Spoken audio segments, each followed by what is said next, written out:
Listen, wake up. And like, oh, yeah, they wouldn't just put it on the news. They wouldn't just lie to us and try and scare us all for no reason until you understand the good and evil in the world and you understand that's how the devil actually operates. But the point I was going to make earlier about talking about how these people are broken and money doesn't satisfy them. People often say, COVID was just for money. And I say, that's actually a very optimistic view of the world. It wasn't just for money. It was for something far worse. They have money. They print money.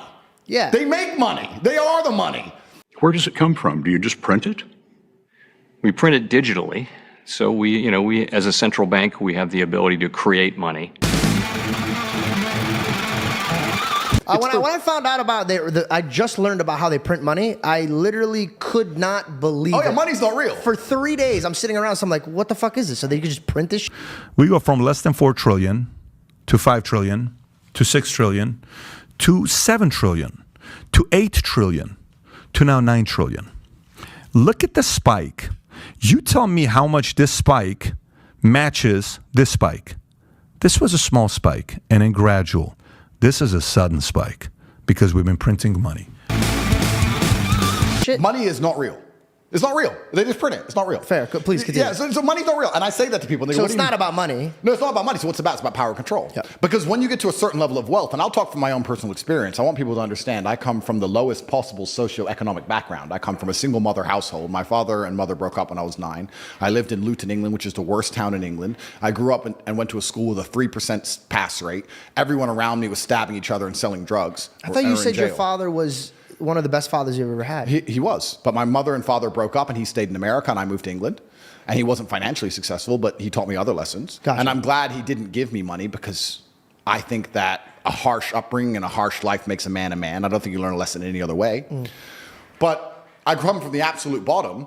And now I'm up at a position where we have a very large empire. A lot of it is shadow. Most people don't know what it is. But even our overt things, even our university and things that are online are turning over $15, $20 million a week. So we're doing crazy sums of money.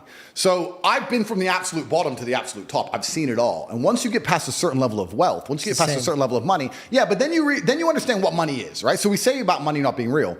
Money is not real from a governmental perspective because they just print it. It's nothing. But money is truthfully the stored time and energy of other people. If you have money, you have stored time and energy of other humans. Because people are hourly rates. That's right. Because I can take that money and make someone else use their time and energy for X thing. Got it. So it's a different version of slavery. Absolutely. Because if I'm going to come along and say, you're no longer my slave. As my slave, you had to work for a house and a car. You're no longer my slave. In slavery, let's actually look at slavery. Slavery began that way. Yeah, and slavery said, you work on my plantation, I give you somewhere to eat. Or I'll give you my daughter. Yeah. This is how people would work. And that's why they were like, oh, your Bible believes in slavery. I'm like, slavery was different. It wasn't like, there was bondages and there was slavery. That's why the Egyptians, that's a whole different type of slave. Yep. But the origination of slave was like a debt. I'm paying you a debt. Yep. Completely. So let's look at even American slavery, the slavery that most Americans understand. You're going to work for me. I'm going to give you a house and I'm going to give you food and you're going to stay here and you're going to work. Slavery is abolished. So now what do? You're going to work for me. I'm going to give you that. I'm going to give you some money. And that money is enough to only buy you a house and some food. We've just put money in the middle. Now, if I can make you do whatever I want for money, and I can print as much money as I want. We print it digitally. You're my slave.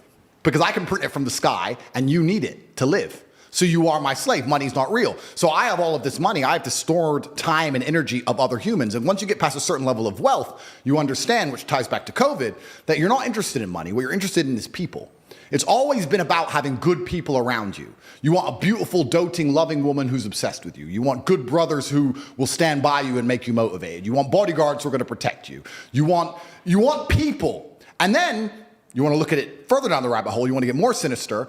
If you've been born into a lineage or a dynasty or the people who control the world, you want robot people. You don't want to be spoken to disrespectfully.